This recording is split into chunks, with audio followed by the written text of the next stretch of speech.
O Jun Maeda, ele é importante pra caralho pra indústria de VN, né? Então, ele pegou bastante fama fazendo histórias que envolvem drama, né? Com até um pouquinho de, sabe, milagres metafísicos acontecendo dentro desse campo de drama, né? Uma história que, às vezes, a magia toma a conta daquela situação um pouco. E são histórias de drama, né? E é foda. O cara é foda. O cara tem um histórico, assim, pré-Charlotte fenomenal, né? O que cagou ele foi Charlotte, e depois tem um anime que é até mais odiado que Charlotte, que eu saiba. Mas agora eu vou ter que admitir um dos meus maiores pecados. Eu não vi muita coisa do Jun Maeda. O que eu vi do Jun Maeda foi anime de clã de anos atrás, sabe? E Angel Beats. E eu vou falar uma coisa. Sempre foram guilty pleasures. Sempre foram. Especialmente o Angel Beats, cara. Porque o Angel Beats era apedrejado pela Kutayado. O pessoal odiava Angel Beats. Só que, tipo assim, a minha experiência de Angel Beats foi boa pra caralho. Charlotte também foi tenebroso. É que tem um período que o Maeda começou a escrever só pra anime, que aí começou a merda. O papo o Maeda é muito bom em escrever texto. Ele vai escrever novel? Bom pra caralho. Mas quando passa uma novel pro anime, é melhor que alguém adapte pra ele do que ele escrever direto o anime dele, porque ele é ruim em escrever anime.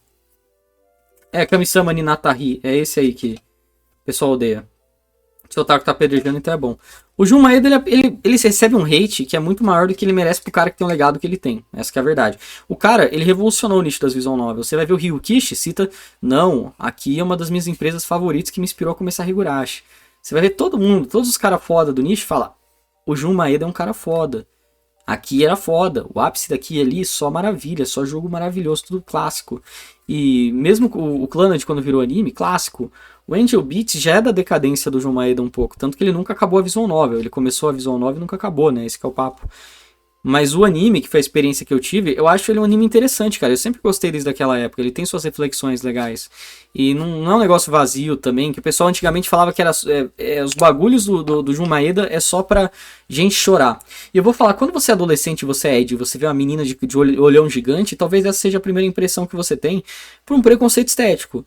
Mas quando você fica um pouco mais velho e você consegue ir um pouco além, né? Você gosta de coisas como Haibane Renmei, que Haibane Renmei, né? Você precisa ter uma sensibilidade para entender, para ir além. Não é só as garotas anjo fazendo nada. Olha, tem significado nessas conversas. Olha aqui, tem simbologia, tem simbolismo, tem muitos recursos narrativos, muitas alusões a coisas que existem. Você consegue montar um quadro de ideias coerentes sendo contado. Quando você tem essa maturidade, Angel Beats fica mais legal. Angel Beats fica mais legal. Eu achava que Angel Beats era queridinho. Ele era queridinho pra caralho, fez muito sucesso, mas depois ele pegou um revisionismo. O revisionismo era puramente estético. Era tipo assim, eu odeio estética disso aqui. O pessoal falava coisas críticas de, porque é torture porn, e na verdade é pra emocionar você, pra fazer você chorar. Mas vamos ser honestos, o pessoal pesava com Angel Beats porque não gostava da estética. Era só isso no fim do dia. Eu não consigo. Você pode até criticar coisas pontuais de Angel Beats. Talvez tenha coisa dos vícios do Jun Maeda de VN que não traduz bem pra anime, concordo. Mas não é horrível. Não é horrível. Então você é famoso, Frost? Que medo, cara. Sou famoso porra nenhuma. Sou um jeca. Sou um filho da puta. Então, Angel Beats, eu acho que assim, o revisionismo de Angel Beats é necessário. Não precisa ser o melhor anime, o mais amado, o mais perfeito, porque ele não é. Mas eu acho que assim, vale a pena, especialmente se você for mais maduro e adulto e já tiver crescido a partir da fase que você começa a rejeitar as coisas por não ser Ed, que é normal. Eu tive essa fase também, não tô te julgando, é normal. Na hora que você chega aqui, você consegue levar, às vezes, um diálogo de Slice of Life e tirar mais do que parece ali, né? Você não vê só o texto, mas você vê o subtexto daquela coisa. Poxa, é uma pedida bem legal, cara. Até porque é um cara que, né, escrevia antes visual novel, e as visual novels dele são clássicas e, sabe, tem o que se agregar, tem o que agregar aqui, né? Tenho que agregar a você esse anime aqui, né? E esse vídeo aqui é do Kaisuko, né? Do nosso amigo Kaisuko aqui da Estação Júpiter. E ele vai trazer uma visão mais, né, Big Gnose Games e tal, com... né, um pouco de ideias teológicas ali. Eu já conheço o Kaisuko, né? E vamos ver o que ele interpretou de Angel Beats pra vocês verem o que você pode tirar disso aqui. Eu tô falando sério, eu tô falando... eu acho muito legal você ter boa fé com arte. Eu acho que essa que é a coisa, assim. Sabe, você pegar aqui, ó, Irmãos Karamazov, aqui, ó. Você pegar o Irmãos Karamazov, ó. Você vai ler o Irmãos Karamazov com a mesma honestidade que você vai ler Guyver. Tá ligado? Mesma honestidade que você vai ver Guyver. Com a mesma honestidade que você vai ler Hunter x Hunter. Entendeu? Eu acho que é isso que precisa, entendeu? Você não ficar, os Dostoiévski é o ápice da literatura e não sei o quê. O Dostoiévski escrevia pro povo, ele é do realismo russo. Ele era feito. Isso era uma leitura do povo. Se você lê Dostoiévski, ó, dá uma olhada aqui, vamos abrir uma página, ó. Não vou morrer de fome, pois de alguma forma eles vão receber esses 200 rublos. Amanhã ele vai aceitá-los, tenho certeza absoluta disso. Veja, Lisa, ó. Tá vendo? Ele era um escritor pro povo, você consegue entender o que ele tá fazendo. Se eu pegar o Tirano de Bergerac que eu tenho aqui, tá lá na mochila que eu tava lendo, você vai ver que é 10 vezes mais difícil de entender, né? Que é peça antiga francesa. Aquilo lá é um inferno de entender. Aquilo tem intertexto com coisa que você nunca imaginou na sua vida e você tem que ficar lendo as notas pra entender o que ele quer dizer com aquilo. Então, tipo...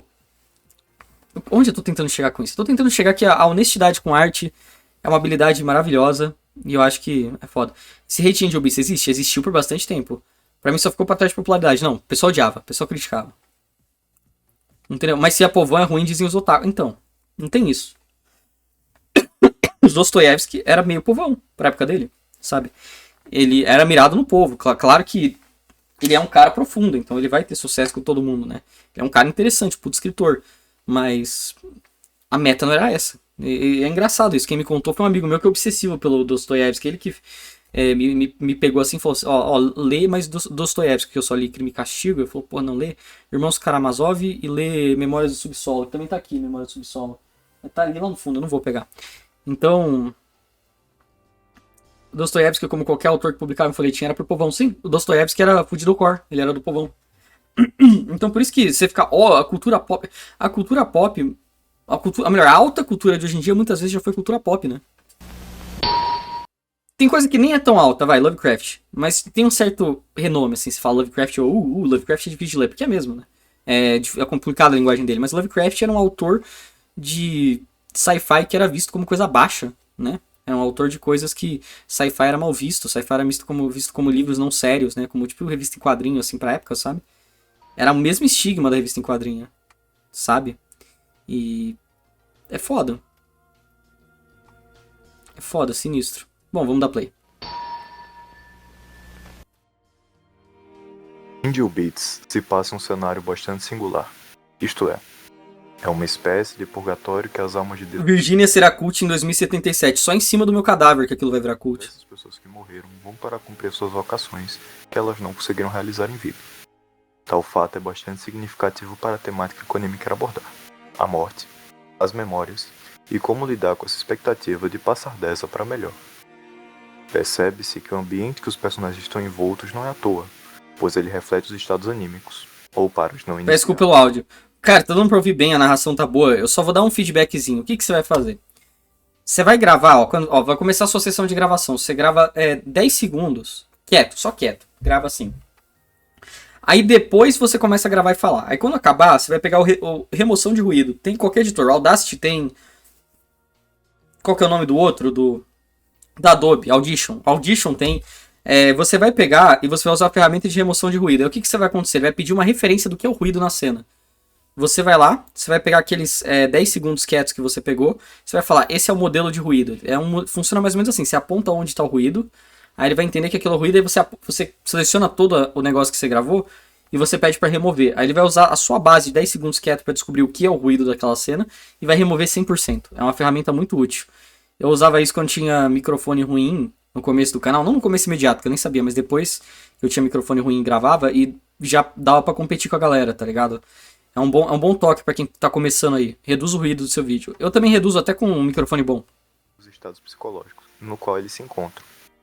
Tendo em vista que a maioria eram jovens que morreram cedo e não desenvolveram todas as suas capacidades que poderiam, em vida, a escola, na mentalidade japonesa, é a época perfeita para se viver. Pois para o japonês, é nesse período que você consegue ter tempo mais livre para se dedicar. Ó, eu vi faz tempo, eu tentei reassistir, acho que ano passado. Que eu me lembro, a plot é o seguinte, os caras vão lá, tá todo mundo meio que num limbo, assim, todo mundo morreu. Mas ele não lembra exatamente o porquê, eu acho. E aí tinha uma menina que era de cabelo branco, que era meio que uma anja, assim. Que ela não é uma anja, mas ela meio que é uma anja. E os caras queriam atacar aquela menina pra caralho, porque acreditava que a menina era maligna e não sei o que, e o caralho. E todo mundo na escola tá tentando se defender e ficar pra sempre naquela escola, sabe? Tipo, e eles estavam usando como base. E o que me dava a entender hoje em dia, quando eu penso sobre esse anime, por isso que eu queria reassistir, que eu cheguei nessa conclusão, quando eu era jovem eu não entendia exatamente, hoje em dia eu entendo melhor, porque eu tinha, 14 anos, não sei, mas hoje em dia eu saco que a ideia é provavelmente eles tentando estender o período da adolescência, né, um negócio assim, Eles estenderem o período ali e no lugar de ir para uma fase transitória. Então é muito fácil você também fazer interpretações cristãs, por exemplo, tipo Ray-Ban Iremei, que eu acho até mais abertamente cristão, porque, tipo, é essa coisa da transição, do limbo, né? Até gnóstico, talvez. Dá pra falar isso? Porque você tá tentando sair, sabe, sair do mundo... Tá, vamos lá, vamos continuar. Mas é sério, tô falando sério. Eu fico pensando em Angel Beats, e tem mais do que parece. Na reassistida que eu tentei, eu vi uns 2, 3 episódios, eu não continuei. Eu tava reassistindo com a minha namorada, cara. Eu vi faz muito tempo atrás. E cara, clubes, amizades, desenvolvimento de capacidades e diversas outras coisas. Portanto, a escola e todo o seu ambiente no anime serve como um símbolo macrocósmico do aglomerado de intenções e propósitos que foram suprimidos na vida dos personagens. Eu sou Kaizoko e serei seu anjo da guarda. Eu vi Angel Beats há mais de 10 anos. Aí, tipo, eu tentei reassistir ano passado, mas eu só vi 2, 3 episódios que eu me lembro. Quando nós observamos o todo do anime, nota-se que ele, em essência... E pior que nada a ver, mas a estética de Angel Beats é muito legal, né? As garotas meio kawaii, sabe, de olho grande. Só que aí tem uma anja, outra mina com a metralhadora e uniforme escolar, sei lá, tipo, é um negócio meio... as coisas não se encaixam, mas estranhamente funcionam bem por conta da escolha de cores e do traço dos artistas. Tipo, sei lá, é meio da hora, sabe? Para além das belas partes emocionais, trata-se de uma obra de cunho antignóstico e bastante... Uma coisa que eu não gosto é que resume muito tudo do Jun Maeda, e é choro, é tristeza, e não sei o que. Eu não diria que é só, tipo, tristeza barata. Eu diria até que, tipo, tem animes bons como Anohana que conseguem ser mais pornográficos com a tristeza do que o Angel Beats, né? Eles conseguem ser mais exploitation, né? Entre aspas, né? Eles conseguem ser mais, sabe, melancólicos pela melancolia do que realmente tentar passar algo significativo com a tristeza. Eu acho que a Anohana faz isso mais. Não que eu ache um pecado, tá? Pra mim isso é totalmente válido. Ao contrário de muita gente que taca pedra nisso, pra mim é totalmente ok você explorar a estética da tristeza como foco. E Anohana eu acho bom, viu? Eu gosto de Anohana, não acho ruim não. Mas eu acho que, tipo, as coisas do Maeda são bem melhores nisso, cara. São bem melhores nisso. Mas a Anohana é bom. A Anohana me quebrou. Eu chorei 3 vezes. Eu chorei 2 vezes no primeiro episódio, Anohana. A última vez que eu tentei ver. A última vez que eu vi, né? Eu acabei. Anohana é pesado, viado. Cristão. Sim, eu sei que pode parecer viagem mental minha. Mas é verdade, gostaria... Mas eu acho que o Maeda, ele consegue, tipo, não parecer que é só, sabe, que é só o torture porn ali. Ele tira o torture porn. Não é, cara. Não é. Talvez, eu acho que na época seja a crítica fácil que o pessoal pegou pra jogar na merda pela falta de apreço estético pelo negócio, mas eu não consigo falar que até o Angel Beats é só isso. Não consigo. Claro, porque de tais temáticas aparecerem na obra, e com uma autocrítica bem acentuada. Além de que mesmo nas grandes obras da cultura pop, esses temas aparecem de forma muito bem escrita. E eu acho que o Angel Beats ele vai ter uma volta de popularidade, ele vai ter uma volta bem grande de popularidade, porque a estética nos 2000 tá na moda. E Angel Beats é muito anos 2000, a menina anja, olhudona, a outra mina com a armada, os personagens com a arma na escola, não sei o que, e ao mesmo tempo é meio slice of life. Ele é bem nostálgico, cara, em algum nível. Ele é um anime bem nostálgico. Como no caso de Angel Beats, tem um estudo mais aprofundado da história, da arte e da poética da forma geral. Antes de mais nada, para começarmos a entender o motivo da minha afirmação anterior ser verídica, cabe explanar aqui o que é a temática da gnose e por que, para além de memes que vemos na internet com essa temática, isto aparece em algumas obras.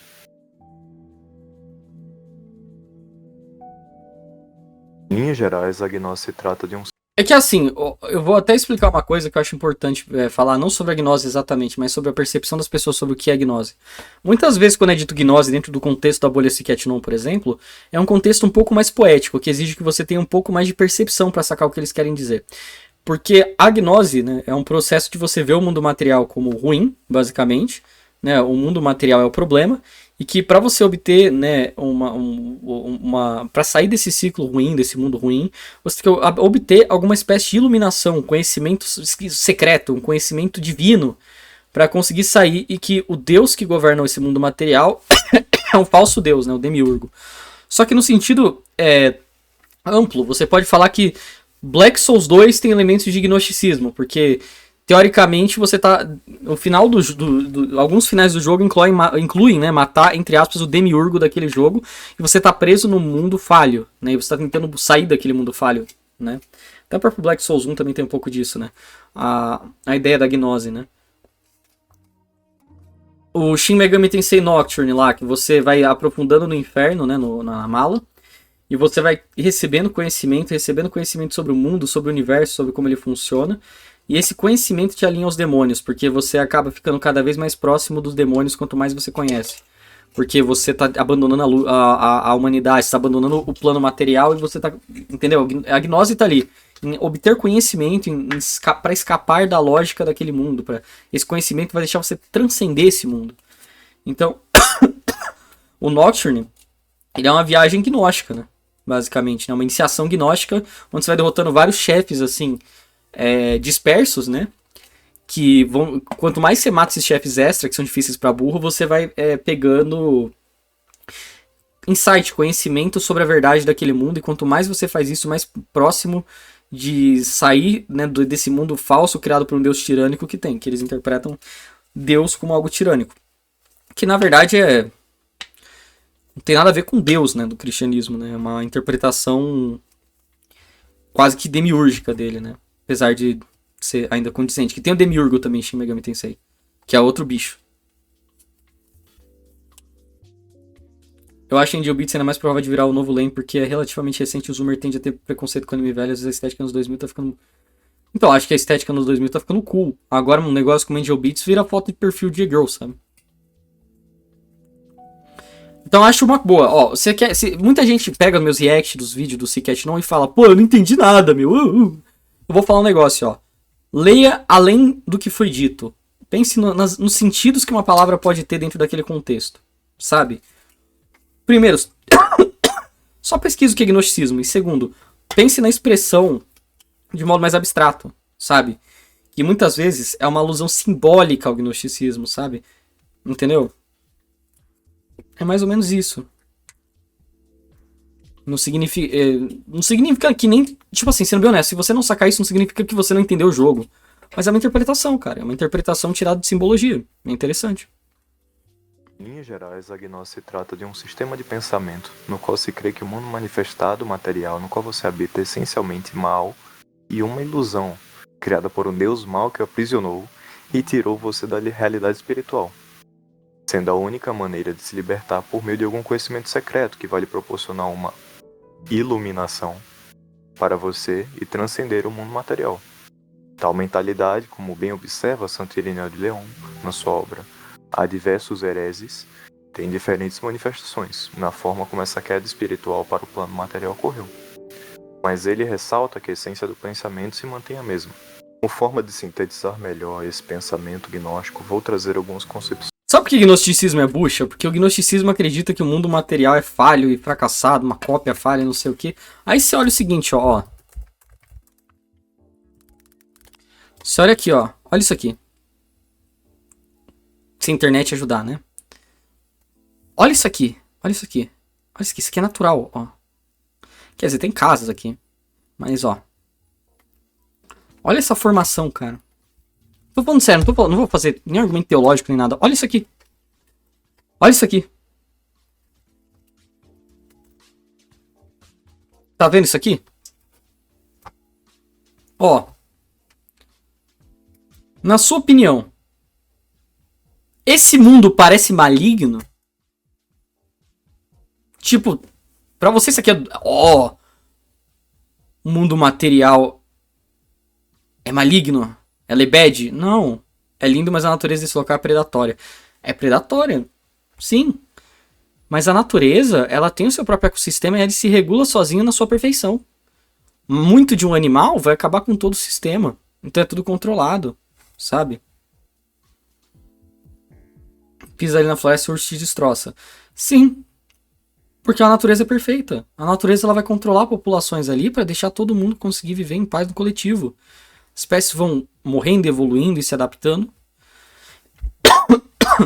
Mas não dá pra dizer que o negócio não é bonito, tá ligado? Não dá pra dizer. Você acha que um deus maligno fez isso aqui, cara? Não sei se você entende. Eu não tô querendo dar um argumento teológico porque é complicado, né? Porque aí vai falar daquela coisa do bem, que o mal é a ausência do bem, que o bem é Deus, tudo que é próximo de Deus é bom, e Deus é bom, mas tudo que tá longe de Deus e afastando de Deus é basicamente o mal, que é o vazio, a falta de bondade, blá blá blá. Então, etc. Sabe? Mas eu acho que isso aqui já basta, cara. Mas você vê isso aqui, você já fica, caralho, menor. Sabe? O mundo pode ser muita coisa, mas maligno ele não é. Ele pode ser estranho, ele pode às vezes ser meio cruel com uma coisa ou outra, mas é um mundo bonito, cara. A gente tá num mundo belo. Advindas do professor germano-americano Eric Voegelin, bem como de outros estudiosos nesse meio, como Harold Bloom, podem ser sistematizados em 3 pontos, tendo as suas devidas variações a depender da obra. Primeiro, visualizar o mundo como sendo algo antologicamente mal ou algo a ser superado. Segundo, a ideia... Aqui vem a coisa, cara, essa ideia de ver o mundo como ontologicamente mal, mal por sua natureza, tipo... Pô, pelo amor de Deus, sabe? Que existe um conhecimento secreto capaz de libertar o homem dessa prisão. Terceiro, a ideia de que é necessário aniquilar a sua individualidade para se unir ao todo ou ao nada. Depois dessa breve explicação sistêmica... Eu não sou agnóstico, mas tem coisa que parece até coisa de demiurgo. É porque você mora no Brasil, cara. Porque você tem demiurgo, cara. Tá lá no... Tá no Planalto, cara, seus demiurgos, entendeu? É porque você mora no Brasil, pô, o Brasil realmente, você quer fazer a gnose do Brasil, vulgo aeroporto, sabe? Mas, tipo, é porque você mora no Brasil, entendeu? Se você for pra lugares legais, os lugares legais são funcionais. Eu não tô falando que o Brasil é um lixo, que não tem lugares bons. Eu fui agora, fiz uma viagem, né, pra alguns lugares em Santa Catarina e no Paraná, por isso que não tinha live nos últimos dias. Cara, lá o pessoal, a cerca é pequena, cara, eu juro pra vocês, a cerca é pequena, qualquer um que quer pular, pula na casa do outro. Funciona. Eu que sou de São Paulo não achei que isso existia no Brasil mais. Até porque, eu fui pro Ceará. O Ceará não é assim. E o Ceará é um lugar maravilhoso. Fortaleza é uma das cidades mais bonitas do Brasil, organizadas, mas não é segura, sabe? Rio nem se fala. Minas Gerais tem uns lugares assim que ainda tem essa coisa tipo do sul de cerquinha, que dá pra pular e tal, é seguro, mas aí você vê que não é tão seguro ainda, sabe? Ali é bizarro, cara. Você chega num município menor ali, não tô falando município mega pequeno, tô falando município médio. Os caras vivem sem segurança nenhuma e tá tudo bem, porque ninguém vai fazer merda ali. Aí você vai ver as notícias lá, eu tava vendo as notícias do Paraná e de Santa Catarina na TV. É tipo... a vaca pulou o telhado. Competição de descascar laranja, que eu me lembro. Tinha competição de descascar laranja. Sabe? Tipo, os caras tão... Falta tanto assassinato lá que os caras tão noticiando abrir a laranja. Entendeu? Você entendeu isso? Enquanto aqui em São Paulo é tipo, é 10 assassinatos por segundo, cara. Tem até competição de ver qual é o mais grotesco. Idoso caindo no golpe do Pix. Pior que eu tava lá no Paraná, tava tendo aquela coisa do moleque que sumiu no morro, sabe? Não sei se vocês viram essa história do moleque que foi acampar com o amigo e com a mulher lá. Com a mina. Aí os dois amigos dele, acho que a mina e o cara, abandonaram o filho da puta na montanha. Caralho, menor. Ele ficou 2, 3 dias preso na montanha.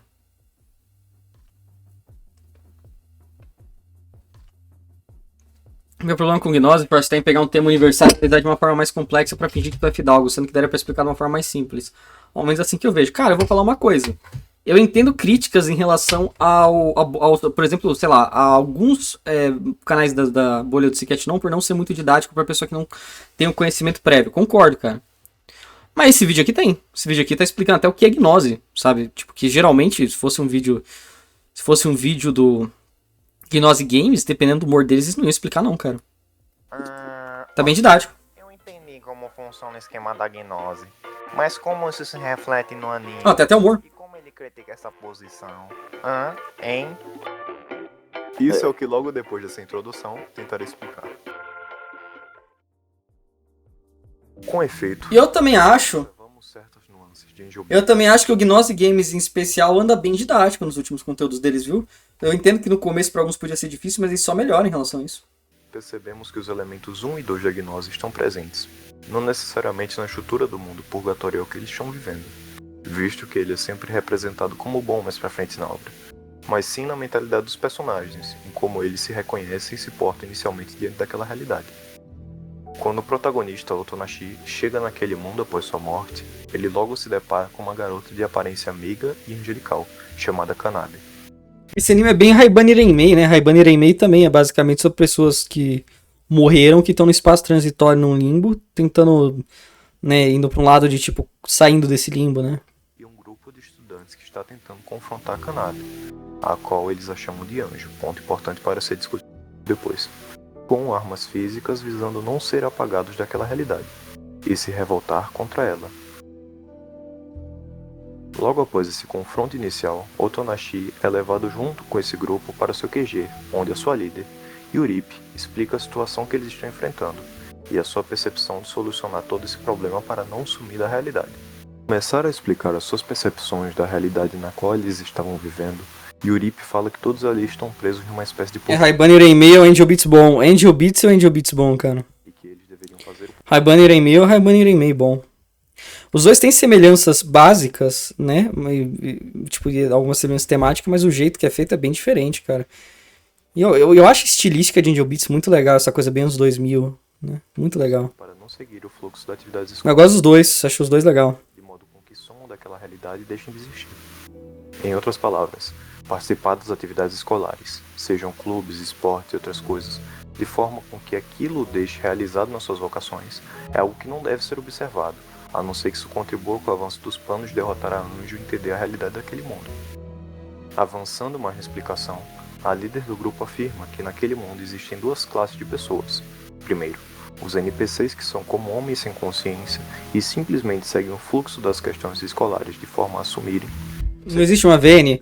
Pelo que eu saiba assim, mas só tem o primeiro capítulo, tipo, lá incompleto. E até hoje o Jumaedo não acabou. E pelo que eu saiba, teve gente que ficou até puta, porque tem um jogo de celular, né? Da Ki, né? E do Jumaedo, caralho, toda, né? Aqui é a empresa que o Jumaedo. Não sei se ele é fundador exatamente e tal, mas ele trabalha lá, né? Não sei se ele é o dono. E é a empresa tipo, famosa de visual novel, né? Bem importante, né, pro nicho. Eles fizeram um jogo, né, o Jumaeda, que é o Heaven Burns Red. Não sei se vocês já viram. É um gacha. Só que ele é um gacha com a jogabilidade parecida com Persona, assim. É um RPG de turno. Que você vai pegando os personagens, usando eles. E ao mesmo tempo tem umas partes mais aventura Slice of Life espalhado. Tem as partes meio VN. Sabe, ele é um jogo bem legal, o Heaven Burns Red. Eu joguei quando ele tava em japonês, só tinha lançado em japonês e tinha acabado de sair. Eu joguei um pouco. Achei interessante a história é que eles estão derrotando uns aliens lá, uns alien robô, um negócio assim, chamado Câncer, né? E quem sobrou é basicamente as mulheres daquele mundo. Eu não lembro se a explicação era porque a maioria dos homens já morreram, alguma coisa, que já foram pra guerra. Mas eu lembro que a história era, tipo, basicamente garotos adolescentes tendo que ir pro exército, sabe? Bem Movie Love, né? E era bem louco a história, bem tipo, os personagens eram legais, o mundo tava parecendo interessante. E aí o que aconteceu? Pelo que eu entendi, eles colocaram coisa que era pra ter continuado na VN de Angel Beats, né, que era pra ser o mais completo que o anime, né, que a VN de Angel Beats era pra ser o definitivo. Eles colocaram essas ideias, algumas coisas, num collab de Angel Beats que eles fizeram no Heaven Burns Red.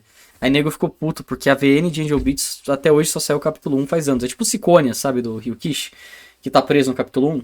Angel Beats é meio que isso. Pelo que eu saiba, essa é a treta. Eu não sou especialista em Ki, eu posso estar errado nos detalhes, mas eu sei que a história é meio que isso. Ele começou com a VN de Angel's Beat e não acabou, sabe? Aí ele decidiu usar isso no Heaven Burns Red lá no jogo dos... Algumas coisas ali da plot. Eu acho que todos os meus problemas do anime de Angel Beats seriam consertados com uma VN. Mas a ideia era isso, a ideia era o anime ser propaganda pra VN, né? A VN tava sendo feita também. Ó, só pra vocês verem, vou até pesquisar pra confirmar aqui pra ver se eu não tô falando besteira, porque eu só vi o anime, ó. Angel Beats VN, aqui, ó.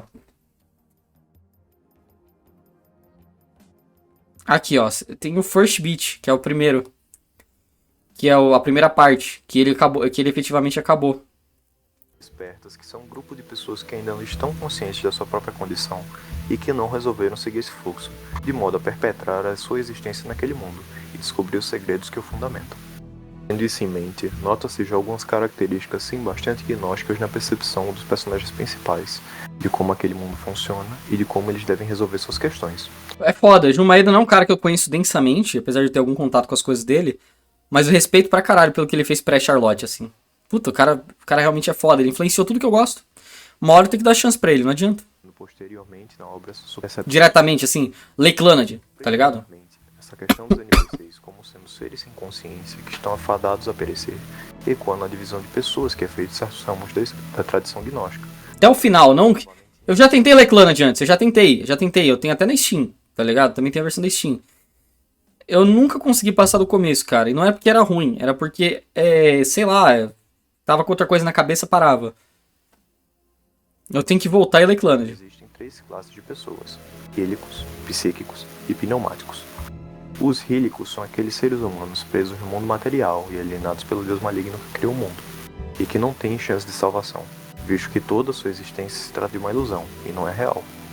Os psíquicos são aqueles que já estão em algum degrau de existência superior, ou viverem de modo menos alienado devido ao seu nascimento, mas são somente os pneumáticos que atingem a gnose, ou seja, esse conhecimento superior de que a realidade material com a qual eles estão envolvidos é má ilusória, e que vão conseguir transcender. Ó, vocês estão falando aí do fato que a bolha do Siquete não é muito fã de Dark Souls, mas faz sentido dado as coisas que eles valorizam nas obras. É tipo um sistema crítico totalmente coerente, né? Como que eu posso dizer? Eles não gostam de inversão de símbolo, por exemplo. Que é tipo quando você pega um símbolo religioso e você aplica um negócio invertido, corrupto, mal pesquisado, etc. Sabe? Eles não gostam de inversão simbólica muito. Eles até... Eu acho que quando tem uma função poética, uma coisa que eles apreciam ali, eles até gostam. Mas eles veem Dark Souls como um uso vazio de símbolo, sabe? Só pra dar atmosfera, que não contribui muito pra formar nada muito significativo. O que eu me lembro é isso, porque eu lembro que eu vi uma live deles explicando que eles não gostam de Dark Souls. Mas faz tempo já. Também tô fudido. Essa tosse tinha acabado, essa tosse que eu tô agora. Mas eu comi uma fruta estragada. Voltou. E... Como que a gente chega nessa verdade? O Gnose Games ele não vai gostar por causa disso, né? Ele não vai gostar por causa da vibe do negócio, basicamente. Da vibe e do niilismo inerente, né? Também da própria história. E ao mesmo tempo dessa questão das inversões simbólicas, da falta de preocupação com simbolismo, né? Com simbologia, quer dizer. Vários símbolos sendo jogados aqui e ali sem muita elaboração, sem muito pensamento, exceto fazer isso parecer legal, sabe? Fazer isso parecer dark. Eles não vai ser coisa deles. Mas eu vou falar, eu amo Dark Souls, mas se eu falar... Então, a lore do seu joguinho não importa, por quê? Porque o pessoal fala, mas a lore, mas assim... Eu também... Eu não vou entrar nesse assunto, é complicado. É preguiça, mas eu acho que muita gente fala lore. A lore não é o que você consome jogando. A lore é um complemento legal, mas se o storytelling do negócio não te pegar, não adianta nada. Mas eu amo Dark Souls, e é pela gameplay. É isso, eu sou que nem o Lucas. Pra mim o negócio é a gameplay, é a combagem do Dark Souls que me interessa. Porque, pô, tem sistemas de build foda, level design foda, os atalhos que se ligam. Eu acho até a história, pro fato que eles não são verbais, muito legal. Sabe, eles conseguem contar uma história interessante pra um negócio que basicamente se conta por gameplay, com alguns diálogos soltos. E eu gosto da atmosfera de Dark Souls, tipo, talvez seja porque eu joguei adolescente, então pra mim é quase como uma casa, sabe? Se abrir ali, mas eu acho que tem uma direção de arte bem única ali, sabe? Bem identificável da From Software. Tanto que o remake do Demon's Souls fudeu aquela direção de arte, deixou uma bosta. Tem que ser a From, sabe?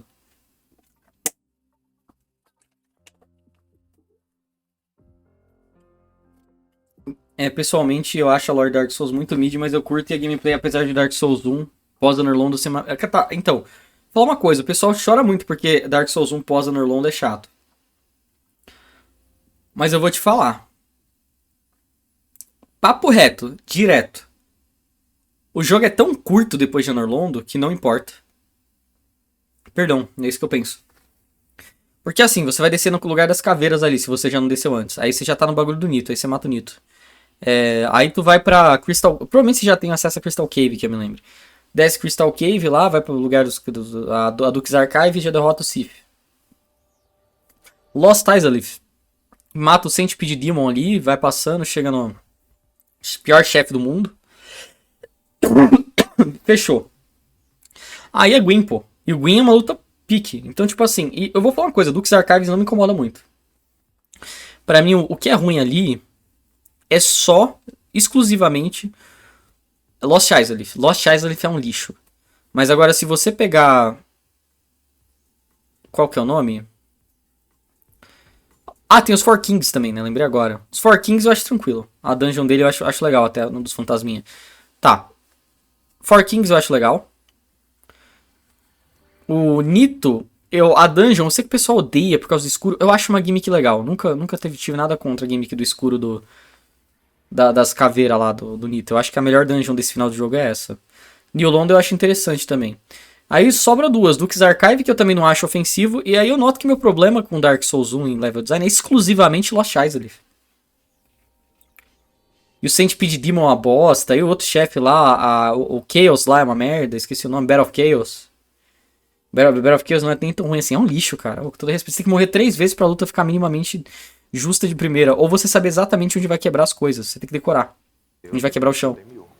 Como se pode notar, inicialmente essa narrativa se mostra presente de modo análogo na percepção dos personagens em Pits, visto que eles são os únicos que se acham iluminados e não querem submeter a ordem divina de modo a completar as suas Por que o Maeda não acabou isso, cara? 6 partes, imagina que VN foda que ia ser. em vida não conseguiram completar. Esse fator é importante de se observar, pois ele não tem um rumor que Izalith foi rushado? Com certeza deve ter sido, aquilo ali é um desastre, tipo... Em relação ao resto da qualidade do jogo, parece que foi só tipo, coloca os inimigos ali no mar de lava, que é o que tem, bota esses bichos aqui mais ou menos no corredorzinho. E essa boss fight é o quê? Quebra o chão, e a ideia era mais ou menos isso, mas taca aí os bagulho, tá ligado? Pô, ó, Demon Souls tem uma das lutas mais broxantes de todos os tempos, que é o Dragon God. Vocês lembram do Dragon God? Que ele é um puzzlezinho que você tem que basicamente bater, eu acho que na mão do dragão, ou não, era pra usar uns arpão que tava no campo de batalha, não lembro, algo assim. Era puzzle, né? O Dragon God, cara, ele é uma luta decepcionante, porque ele é o dragão da intro do Demon Souls, ele é design mó legal, uma luta dele é só um puzzle merda, sabe? Mas o Dragon God é menos ofensivo do que a porra do Battle of Chaos, porque não existe um chefe de Dark Souls que você tem que ficar morrendo pra descobrir os lugares que você pode pisar ou não no campo de batalha, que ainda são persistentes entre batalha, porque eles sabiam que ia ser uma bosta se resetasse. Pois é no episódio final que o canal muito ruim Battle of Chaos. Que até mesmo os NPCs pode adquirir consciência posteriormente e cumprir suas vocações do mundo.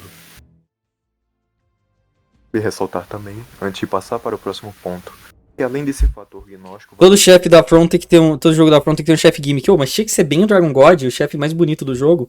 Mas eu acho que por ser o primeiro da From ali do franquia Souls, né, não, eles tinham Kingsfield antes, eu acho que eles não sabiam o que fazer com um chefe grande. Eu acho que eles olharam o Dragon God e ficaram meio perdidos. Até eles têm aquele cara cego lá que tem espada curvada, que é um chefe maiorzinho e tal, mas nota que Demon Souls não tem muito chefe grande.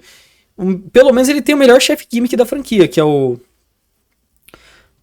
Storm King. Eu acho que o nome era Storm King, o rei voador lá, que é uma raia. Você tem que cortar ele no ar, pô, com a Storm Ruler. Essa é uma das melhores lutas da franquia. Battle of Chaos faz merecer todas as ofensas que o Gnose Games já direcionou a ele. Verdade, mas pelo menos o Gnose Games gosta do Bloodborne, que é um dos melhores, né? Tenho preguiça de zerar Dark Souls 1 de novo por causa do Battle of Chaos. Não, total, cara. Vou dar play. Está presente na visão do mundo dos personagens. A visão gnóstica cainita também está presente. O que seria a visão cainita? Bem, ela tem esse nome advindo do Caim da Bíblia, que, após se rebelar contra Deus a matar seu irmão Abel, é toda uma descendência que é descrita em Gênesis 4 como ímpia e longe de Deus.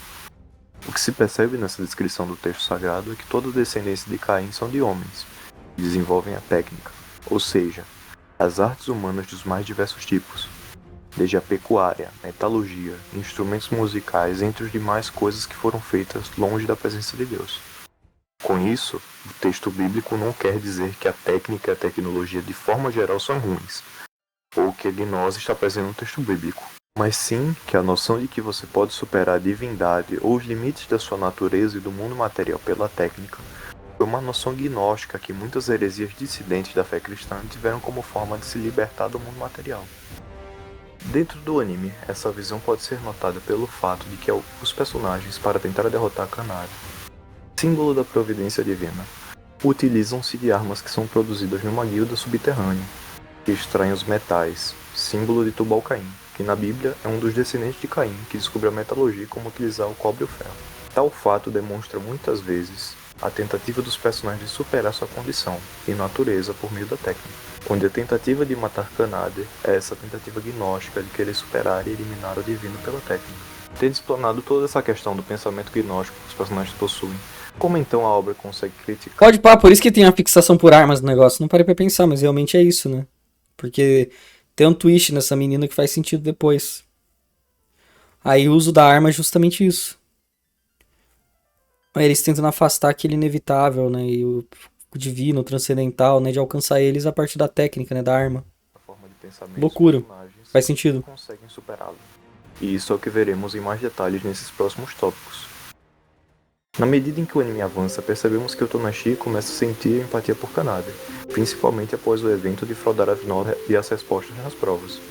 Após isso, aos poucos, o protagonista, quando vai falando com ela, nota que ela não é uma pessoa má, e que quer se aproximar mais dela, bem como de seus amigos, de forma a entender quem é essa pessoa. Nessa cena já se torna mais claro o simbolismo da aproximação com a providência divina, pois, mesmo que Kanade não seja um anjo por natureza, a função que ela exerce é análoga à de um anjo, propriamente dito, que visa guiar a alma dos personagens para a completude de suas vocações naquele plano, e para uma existência além daquele lugar. Tendo esse fator simbólico da aproximação com a providência divina em vista, observa-se cada vez mais nos personagens uma certa humanização e a valorização da realidade em si, sem ainda preocupação em cumprirem suas vocações e irem para o além. Sendo o protagonista alguém que, por exemplo, ajudou Hayato a se lembrar do seu passado e retirar aquela postura tirânica que ele estava tendo como presidente do conselho estudantil para com os outros alunos. Ademais, um fator importante que esse anime revela também nessas questões de conscientizar os personagens da bondade do mundo, bem como deles irem perdendo cada vez mais esse ímpeto gnóstico inicial, são as suas memórias. Memórias são um fator que, como se descobre no início da obra, são perdidas quando se entra naquele mundo após a sua morte. Isso somente depois a pessoa vai... Oxe, tem um gacha que fez um audiodrama pra expandir a lore dos personagens. Não é o Heaven Burns Red que eu tava falando? Eu tô ligado disso. Esse jogo também contratou a Amy Evans pra cantar a música do fim porque o jogo quase faliu. Nossa, foi a Amy Evans que cantou o bagulho? Eu joguei o começo do Heaven Burns Red, eu acho. E eu vou te falar, pra um jogo de celular, eu achei ele bem legal, cara. Até o gameplay dele foi legal, a história é muito boa. O Jun Maeda botou carinho naquela merda. Dito isso, posso mandar um dos audiodramas do jogo? Pode. A pior que, parcialmente, a culpa desse jogo tá dando merda é deles, porque esse jogo já tá longo pra caralho e a história tá longe de terminar, pelo que falam. Tal fator é de extrema importância poética para a obra. É um jogo chamado Morimens. Manda aí. Manda aí depois. Eu achei que era o Heaven Burns Red, que eu sei que o Heaven Burns Red ligou com o collab de Angel Beats, que eu tinha falado, né? Algumas coisas da lore. Porque tem muita gente que ficava ansioso com a VN, né? Que a VN, tipo, Angel Beats era pra ter uma VN gigante, né? Que ia expandir ainda mais a história. Teve o First Beat, que é o primeiro, mas nunca teve os outros 5 jogos planejados. Era pra ser um épico Angel Beats, né? 5 jogos. Não sei nem quantas horas tem, mas deve ser longo até. Coisa daqui, assim, pelo menos umas 30 horas, né? Não sei quanto tempo foi. Mas, porra, que loucura, cara. Imagina se tivesse lançado isso aqui completo. Podia ser uma das melhores VNs de todos os tempos, que a base da história é boa. Faltou ter esse tempo pra desenvolver, pra descrever as coisas com calma, né? Definir quem você é e qual é o seu propósito no mundo. De modo que a ausência desse fator faz com que a pessoa se torne cada vez mais um cadáver do ser. Com efeito, quando observamos no que consistia a memória para o pensamento dos antigos gregos, veremos que existia um tipo de memória que não somente se tratava da recordação e de imagens mentais de fatos vivenciados por uma determinada pessoa, mas sim de uma participação ativa de um propósito que definiu seu... É meio Game of Thrones, cara, não terminou? O anime terminou. O anime, concretamente, que nem aqui tá tendo essa análise maravilhosa, o anime terminou. O problema é que era pra lançar uma VN junto. O anime era divulgação pra VN. A VN era pra ser um épico. 6 partes, 6 volumes, 6 jogos. Mas só saiu o primeiro. E até hoje cobram Jun Maeda pra terminar isso aqui. Todo mundo que é fã daqui fala, nossa, quando sair Angel Beats, a VN completa vai acabar tudo, porque Angel Beats é muito legal, a gente queria ver a versão mais expandida da história, que era a da VN, que era pra ser mais completa. Ó, 10 primeiros em vendas japonais em vendas nacionais para jogos de PC pro Japão em 2015. Mas ele nunca continuou, né?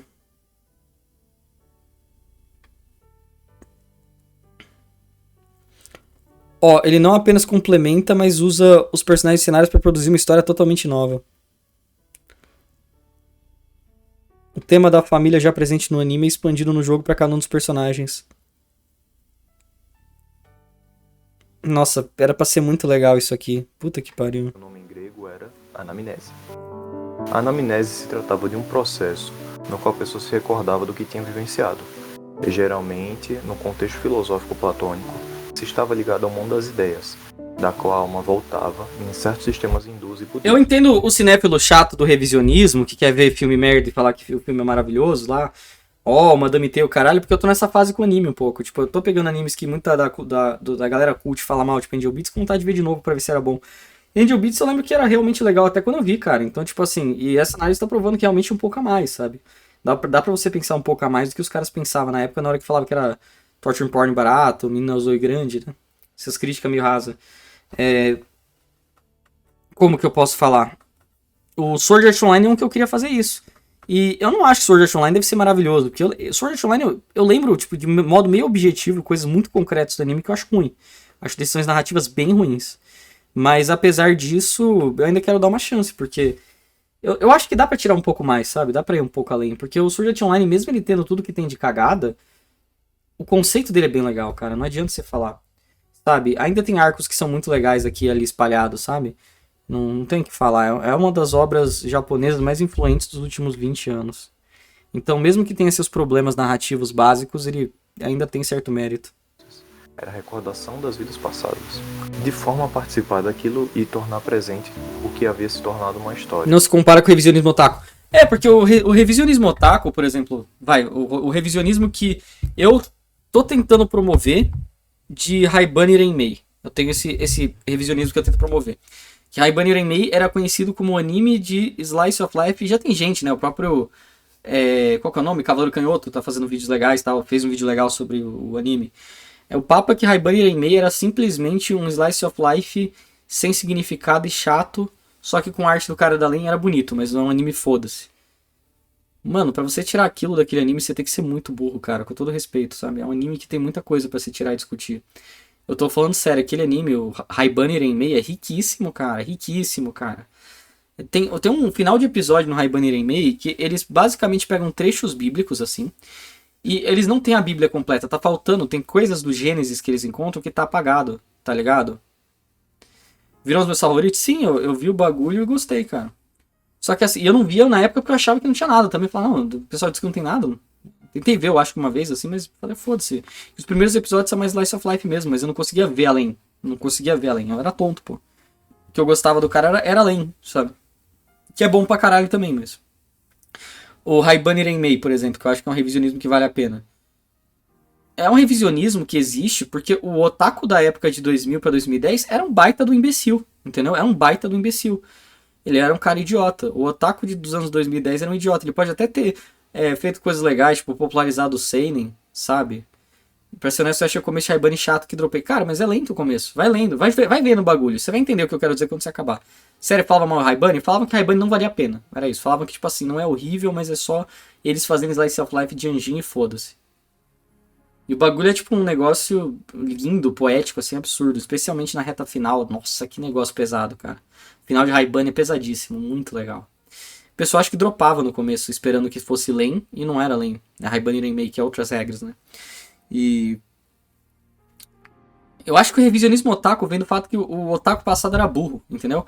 Agora, o revisionismo cinéfilo, ele vem numa tentativa de gourmetização / elitização de análise de filmes de massa, onde você escreve como se estivesse analisando o uso de simbologia do sétimo selo, tá ligado? Você tá vendo o sétimo selo e analisando a simbologia dele. Você vai tratar Velozes e Furiosos com esse capricho, pensando que a forma foi mega pensada e não sei o que. Igor, cara, eu gosto do Igor como pessoa. Já falei 10 vezes, mas eu vou ter que falar que sim. É meio que essa vibe, tipo de... porque de acordo com o filósofo, não sei o que, é Velozes e Furiosos, cara. Ah, mas podemos tirar leituras legais? Pode, cara, mas a sensação, eu já falei, a sensação é que entrou um cara, sabe... com a roupa e com a vibe do vinheteiro, do Lorde Vinheteiro, sabe? Na favela, vindo, galera tudo curtindo um funkão, suave, e chega o cara e fala: porra, mané, essa música é evocativa, apoteótica, nossa, essa música, né, diz muito sobre a questão do materialismo histórico, olha a comparação, olha a riqueza dos anseios do pobre, não sei o que. Aí se eu fosse o cara que tá no baile, eu tacava um pedaço de pau no cara, começava a bater no cara, sai daqui, ô, sai playboy, sai, tá ligado? Eu roubava o iPhone dele também pelo bem dele, cara. Esse que é o negócio que dá raiva quando o cinéfilo faz o revisionismo dele. Porque o cinéfilo, o revisionismo dele, ele não quer dar uma visão profunda de verdade, ele tá preocupado em fazer algo performático para parecer mais inteligente, ao mesmo tempo que ele tá querendo questionar o status quo da crítica, ao mesmo tempo que ele quer... A mistura desses dois com uma espécie de gourmetização barra elitização da cultura popular. Então, tipo, o que tem pra gostar nessa merda, sabe, do revisionismo do cinéfilos? Não tem nada. É puro elitismo barato, sabe? Elitismo barato e performático. É puro, tipo, olha, eu sou rico e bilionário, mas amo todos os pobres, viu, gente? Mas eu amo... Eu amo restaurante 5 estrelas, hein? Estrelinha Michelin, ó, tá ligado? É tipo... Essa que é a vibe, tá ligado? Tipo... Nossa... Eu só como sorvete importado. Mas eu amo vocês que gostam de que bom. É tipo isso. É tipo isso. É a vibe. É a vibe. É a comunicação indireta do cinéfilo. Vou rezar. Em 30 minutos já volto. Tamo junto, cara. Caramba, 30 minutos pra rezar? Vai rezar o terço inteiro? Mas aí, tipo... O cinéfilo é a maior louvada dos nichos. Pior que é. Aquele chefe que saiu do Masterchef falou que Michelin é bullshit. Ah, Michelin tem seu valor agregado, cara. Mas eu acho que nem todo restaurante bom vai ter estrela Michelin, né? Mas tem o valor agregado. O problema é que aumenta o preço do restaurante quando ele recebe, né? Receba. E tem uns restaurantes que é Michelin. Tem um que eu fui uma vez que era de comida italiana, que é caro pra burro. E era tipo comida italiana. Boa, era bem feita. Mas você vai numa região do Bexiga de São Paulo, eu acho que o pessoal faz até melhor, cara. E não é, você não tem gosto refinado. Eu juro pra você, eu gosto de comida italiana. Comi muito restaurante italiano. Até os restaurantes clássicos, caros de São Paulo, eu acho que você consegue um preço bastante melhor. E era melhor que aquela experiência que eu tive naquele. E não que seja ruim. Mas é que com o preço, com o aumento de preço, com o triplo que se espera do preço de uma comida italiana, você espera algo apoteótico. Isso quando não entrega, né? Quando você é mogado pelo Nino Cucina, que é um puta restaurante bom, que tem um preço elevado, mas não é mega elevado, é acessível pra quem trabalha com... Né, trabalha e ganha um pouco mais de dinheiro, pode ir lá. Entendeu? Tipo, o Nino Cucina, você pode pegar o executivo deles, que eu acho que são uns 50, 40, alguma coisa assim. E um executivo bom, ainda vem com... esqueci o nome, aquele... Burrata, vem com burrata, porra. Gosto de arroz? Eu gosto de arroz em comida japonesa, cara. Agora em brasileiro, assim, eu prefiro batata, se tiver. Prefiro comer com batata as coisas que arroz. Carboidrato, sabe? Prefiro batata. Tão importante para o pensamento. Não sou fã de arroz puro, não. Porque o arroz brasileiro ele é solto, né? Em seu livro. O arroz brasileiro é muito solto. O arroz brasileiro é muito solto. Eu não sou muito fã. Agora, se você pegar o arroz mais grudadinho asiático, especialmente se for aqueles pratos do sukiá, puta, aquilo eu gosto. Né? Ou se você quiser algo mais legal na região de São Paulo, vai pro Mugi, né? Em São Paulo, que é um restaurante de estilo sukiá, né? Prato quente japonês. Coitado do Caio, ele quis que eu visse o vídeo dele, eu tô vendo, eu tô comentando, mas ao mesmo tempo tô dispersando o assunto pra restaurante, perdão. Mas eu não gosto de arroz soltão. Eu não gosto de arroz soltão. Eu gosto de arroz asiático, daqueles que é bem grudadinho, sabe? Junto com o molho, junto com o negócio, assim. Agora, se for, sei lá, feijão e arroz, assim, o caldo do feijão, aquele feijão bem caldoso, uma sopa de feijão com arroz, eu boto um pouco de arroz assim no meio, acho que fica maravilhoso, por exemplo. Mas agora, se você pegar o arroz e o feijão bruto, do jeito que o brasileiro come, tem que ser muito bem temperado pra eu curtir. Falar, porra, isso foi bom pra caralho, com mistura, né? Agora, mas eu não sou mega fã não. Não sou mega fã não. Pra mim o arroz e feijão é o que eu como porque é o que tem. Não é o que eu escolho comer conscientemente. Mas é ao mesmo tempo muito bom. Aí supera a expectativa, né? A mãe da minha namorada, por exemplo, ela faz umas comidas assim que, tipo, o arroz e feijão dela é top, entendeu? Aí é outro nível, sabe? Mas é pouca gente que consegue fazer um arroz e feijão tão bom que eu falo, vou lá e largo o meu. Nossa, não sou muito fã, eu largo. Falo, não, isso aqui é top. Isso aqui é bom. Prost culinária é quando, né? Mito e realidade descreve essa questão citando alguns exemplos mitológicos da seguinte forma. Eis porque, na medida em que é esquecido o passado, histórico ou primordial... É o esquecimento, esqueci do passado, histórico foi o lugar da morte. A morte é equivalente a perder o passado, né? Loucura. A fonte do létis, Faz sentido. o esquecimento, faz parte integrante do reino da morte. Os defuntos são aqueles que perderam a memória. Ao contrário, alguns privilegiados, como Tiresias ou Anfiaral, conservaram sua memória após o trespasse. A fim de tornar seu filho Etalide imortal, Hermes lhe concede uma memória inalterável. Como escreveu Apolônio de Rhodes, mesmo quando ele atravessou o Aqueronte, O esquecimento não submergiu sua alma, e, embora ele habite ora o reino das sombras, ora o da luz solar, sempre conserva a lembrança do que viu. Tristemente, nota-se que tal perspectiva ressoa no anime, principalmente com o protagonista Otonashi, que, quando recupera suas memórias por meio de um rito hipnótico que Ayato faz nele, descobre que era alguém que tinha uma irmã doente e queria dedicar-se a ela. Ainda após a morte de sua irmã, descobre a vontade de querer ser médico e ajudar mais pessoas para viverem mais plenamente possível, até que morre em um acidente de metrô vários dias depois. O que se observa com esses trechos do anime é que o Tonashi, quando recupera suas memórias, vai aos poucos participando da vocação pela qual ele foi chamado, isto é, ser médico e ajudar o máximo de pessoas possíveis a cumprir suas vocações, e transicionarem daquele mundo para um próximo, sendo Kanade o elo divino que vai auxiliá-los nessa jornada. À medida que esses eventos vão sendo mais aprofundados na obra, esse ímpeto gnóstico vai sendo esquecido, e os personagens vão querendo cada vez mais cumprir suas vocações, e se sentem Porque eles começam a notar a beleza do lugar, né? realizados e preparados para a próxima vida, como é o caso de Yui nos episódios finais. É um preparo, né? A aceitação do anjo, entre aspas, é o que torna eles.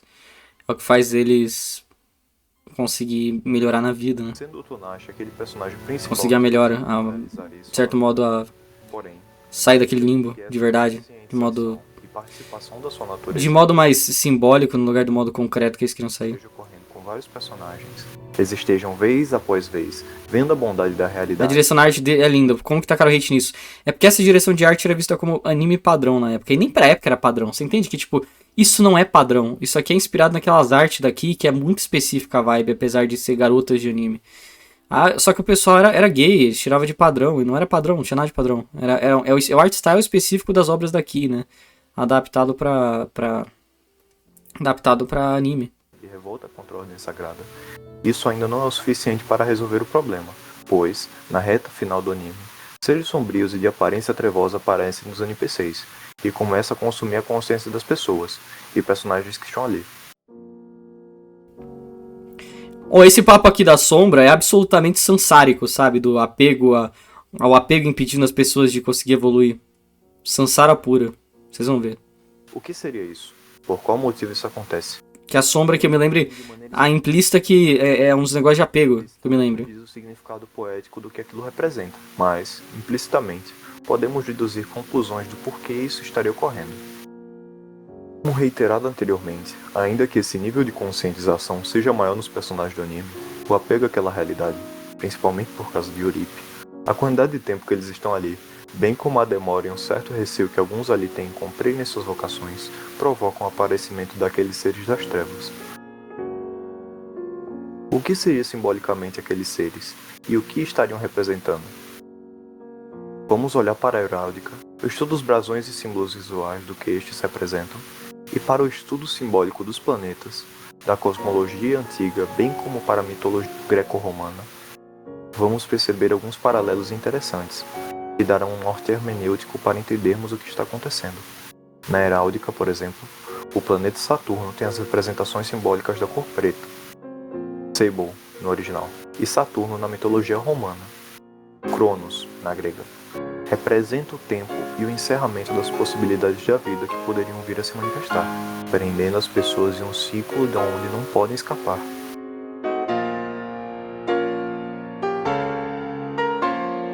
Na mitologia grega, era Cronos, Saturno, quem devora os seus filhos e mantinha a liderança do mundo na era dos titãs.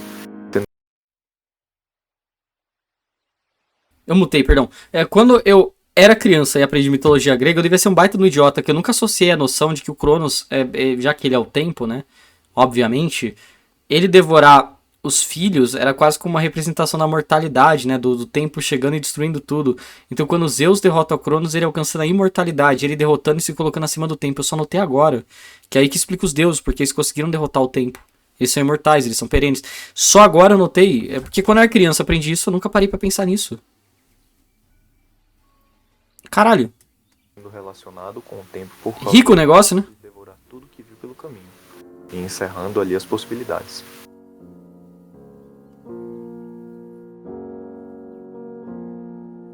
ocorre, porém, é que Cronos, Saturno, é vencido pelo seu filho, Zeus, Júpiter, que o derrota e o prende nas profundezas do Tártaros, simbolizando a subordinação das questões temporais para as espirituais e eternas, Aí, ó. possibilitando uma nova geração de vida e esperança que Ele derrotou o tempo e conseguiu criar o perene, louco. ia surgir no cosmos. Analogamente no anime, esses seres representam as tentativas saturninas de encerrar a possibilidade de vida e continuidade ali mesmo, podendo transformar os personagens em NPCs sem almas, e que não tem mais propósito. A forma como brilhantemente os personagens resolvem isso é que Eurípides, ao encontrar o local onde estavam sendo gerados essas auras escuras dos NPCs, entende que a forma de resolver isso não era se tornando uma deusa e controlando aquele mundo como um fim em si mesmo, mas sim pelo amor. Mas não amor qualquer, mas sim análogo àquele mesmo que Cristo teve ao se entregar, isto é, o ágape, que é aquele amor de renúncia e entrega desinteressada, visando o bem maior, ou seja, a salvação. É difícil ter esse amor, né? Finalmente Difícil pra caralho esse amor. Você tem que ser muito puro. e, assim, consegue vencer o seu ultra-apego para com aquele mundo e está pronta para sua graduação. Com efeito, é importante notar que o anime fala assim da bondade do mundo O áudio tá falhando? Não, é porque ele não limpou o áudio. Não é só limpar no próximo. Relaxa, se você me dá um toque aí no editor, eu até ajudo. e aprender a cumprir sua vocação. Que o conteúdo tá muito foda, cara. Mas, sempre Mas acho que muita gente não vai conseguir focar por causa do ruído. Eu tô conseguindo, mas você entende, sabe? em si mesmo, e sim como um processo de preparação para a próxima vida. Tal beleza de final que esse anime entrega é uma surra antignóstica e uma autocrítica bastante forte contra pressupostos saturninos e derivados, e sendo muito próximo da visão da caridade cristã. Enfim, espero que tenham gostado dessa análise. A beleza e as emoções que essa obra provoca, para além da grande empatia e laço que criamos com os personagens, deve-se também à beleza racional e poética que estão concatenadas com essa questão emocional, e dão um valor maior a ela. Muito mais poderia ser dito sobre a obra, mas o que entrego para vocês como análise é bastante suficiente para entender a obra. Finalizo aqui com uma frase de Shakespeare que sintetiza algumas características da obra. Existem muito mais coisas entre o céu e a terra do que supõe a vossa vã filosofia. Se você gostou, dê o like, se inscreva Dá no canal like. e compartilhe com- Inscrição já tô inscrito, que eu já sabia que esse canal ia existir. Nos vemos na próxima viagem. Ari. Cara, eu vou te falar uma coisa. Esse vídeo aqui é uma obra-prima em termos de escrita. Eu vou te explicar o porquê. Eu acho que, dentre os vídeos que tem essa vibe, né, entre aspas, de gnose, né, vamos falar assim, não é o termo certo, vibe teológica seria um pouco mais correto, mas eu acho que esse aqui é um dos vídeos mais bem explicados que eu já vi do negócio. Eu acho que você conseguiu fazer uma template, né, um estilo de escrita bem acessível com as piadinhas e tal, que você consegue introduzir a pessoa, tipo o próprio Lucas ali no chat, que tem mais dificuldade e não é tão fã, né, do estilo desses vídeos, para mais pessoas. Eu acho que tipo, o roteiro tá muito bom para isso, tá muito bom. Você vai usar, por exemplo, o adjetivo saturniano. Você explica Saturno, você dá todo o contexto do Saturno, sabe? E aí depois você explica o que é ser saturniano para chegar no seu ponto de que as sombras são entidades saturnianas, entendeu? Que é a questão de tentar ir contra o tempo, né? E contra Cronos e tal. Então, tipo... Eita porra. Passei a tela inteira. Aqui, então, tipo... você fez essa abordagem o vídeo todo. O vídeo todo ficou muito fácil de entender. E é um material legal, e é um material interessante. Que eu acho que quebraria o preconceito de muita gente. Muita gente. Você conseguiu, tipo assim, toda vez que você usou uma terminologia que talvez seja um pouco difícil para a pessoa mais leiga e distante do nicho, deixar acessível. E agora mais pessoas conseguem apreciar. Agora, o que eu acho que é a crítica que é necessário fazer é sobre o áudio. Mas o áudio, ó, cola comigo que ajuda a consertar. Se você quiser, cara, a gente pode pegar até os arquivos do seu vídeo e repostar com o áudio consertado. Eu te ajudo a consertar. Me chama que eu te ajudo. E... Você tem minha DM? Chama. Aí eu vou lá, eu entro em call, eu vejo as ferramentas que vocês usam e eu tento ajudar, né? E aí se você quiser repostar com o áudio consertado, ou se você quiser, tipo, fazer outro vídeo, vai avisando, eu vou ajudando. Eu tinha muito problema com o áudio quando eu comecei a fazer vídeo no meu canal também, no Lixeira do Frost. Meus primeiros vídeos o áudio era muito ruim, cara, porque eu não sabia o que tava fazendo, eu sei como é. Você quer fazer um negócio, mas muitas vezes te falta orientação técnica mesmo, para conseguir fazer uma parte ou outra da produção estética, né? E relaxa, isso junta comigo que eu te ajudo. Porque esse vídeo aqui ficou fenomenal em tudo. A edição é muito boa. Ela é simples, mas é bem feita, não enjoa. Mostra exatamente o que você está falando, que é o mais essencial. Ela é responsiva. E Eu acho que faltou ali só o som.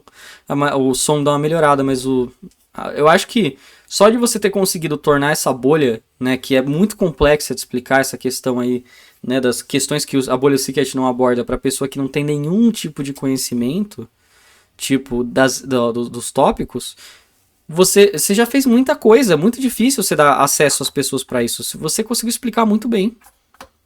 Você conseguiu explicar muito bem. É um dos melhores vídeos que eu vi nessa bolha toda, justamente pela qualidade da explicação, por quão didática ela foi, por quanto as piadinhas, as coisas contribuem também para manter a atenção enquanto você explica coisas que podem ser um pouco complicadas para muita gente, sabe? E só elogios aqui. Eu acho que realmente foi um vídeo bem legal. Não tô te elogiando porque eu te conheço, porque eu conheço o Kaisco, já falei algumas vezes com ele. Não tô elogiando porque eu te conheço, tô elogiando porque foi o que eu pensei. O que pode melhorar o áudio, o resto tá ótimo. Melhorou o áudio e ficou legal pra caralho. Ó, o Lucas ali. O Lucas nem é fã de estilo de vídeo assim, não gosta. Ele falou que é verdade, tá didático. Dá pra entender o que você quer dizer. Muito bom o roteiro. De ótima qualidade. Ótima qualidade.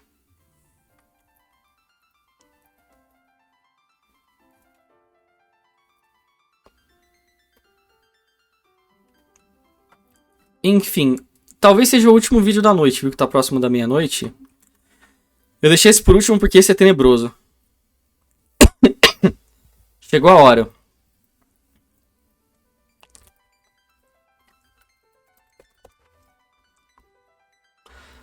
É o último vídeo prometido pra hoje. É o último vídeo prometido pra hoje. Cumprindo promessa de live passada, que se alguém fizesse eu ia ver imediatamente.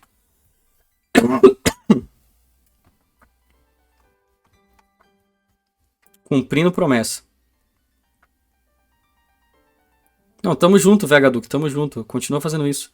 Quero fazer um canal de análise de jogo, game design narrativa esse ano. Eu não sei ainda porque quero ter mais estudo e melhorar a dicção. Tem alguma recomendação?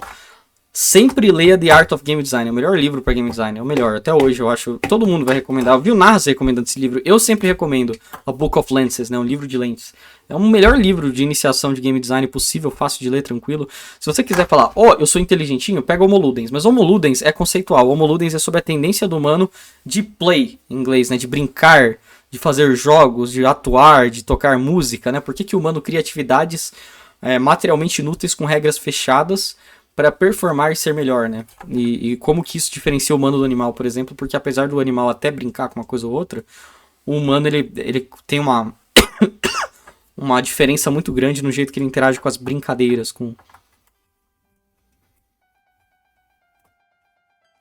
toma cuidado para não deixar a música mais alta que a voz, erro muito comum de iniciante.